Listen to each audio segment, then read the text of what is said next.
മിന്നാമിനുങ്ങെന്ന് കേൾക്കുമ്പോഴേ നമ്മുടെ മനസ്സിൽ ഓടിയെത്തുന്നത് കുട്ടിക്കാലത്തെ ഓർമ്മകളായിരിക്കും. കറണ്ട് പോകുന്ന സമയത്ത് വീടിനുള്ളിൽ ഒരിത്തിരി വെട്ടവുമായി പ്രകാശം നിറച്ച മിന്നാമിനുങ്ങ് ബാല്യകാലത്തിന്റെ ഒരു കൗതുകമാണ്. എന്നാൽ ഇനി വരുന്ന തലമുറയ്ക്ക് ഒരുപക്ഷെ മിന്നാമിനുങ്ങിനെ കാണാൻ പോലും കിട്ടിയേക്കില്ലേ എന്നാണ് പഠനങ്ങൾ പറയുന്നത്.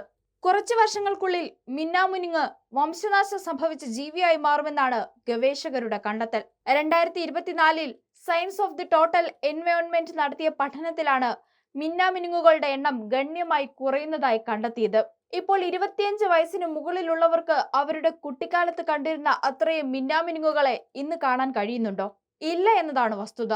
ലോകമെമ്പാടുമുള്ള മിന്നാമിനുങ്ങുകൾ വംശനാശത്തിന്റെ വക്കിലാണെന്ന് പഠനങ്ങൾ വ്യക്തമാക്കുന്നു. ജീവിതത്തിലെ ഭൂരിഭാഗവും മണ്ണിലോ ഇരകൾക്കടിയിലോ കഴിയുന്ന ജീവികളാണ് മിന്നാമിനുങ്ങുകൾ. മിതോഷ്ണ ഉഷ്ണമേഖല കാലാവസ്ഥയിലും ഈർപ്പമുള്ള ചുറ്റുപാടുകളിലുമാണ് അവ ജീവിച്ചു വരുന്നത്. തണ്ണീർത്തടങ്ങൾ, ചതുപ്പുനിലങ്ങൾ തുടങ്ങിയവയാണ് മിന്നാമിനുങ്ങുകളുടെ പ്രധാന ആവാസ കേന്ദ്രങ്ങൾ. നഗരവൽക്കരണം, കൃഷിയുടെ വ്യാപനം, വനനശീകരണം തുടങ്ങിയവ മൂലം ആവാസ വ്യവസ്ഥ നഷ്ടമായതാണ് മിന്നാമിനുങ്ങിന്റെ വംശനാശത്തിന് കാരണമെന്നാണ് പഠനങ്ങൾ വ്യക്തമാക്കുന്നത്. ആവാസ വ്യവസ്ഥയിൽ ഉണ്ടായ മാറ്റങ്ങൾ പ്രത്യുൽപാദനത്തെ അടക്കം ബാധിച്ചെന്നും മിന്നാമിനുങ്ങുകൾ നാമാവശേഷമാകാൻ കാരണമാവുകയാണ്.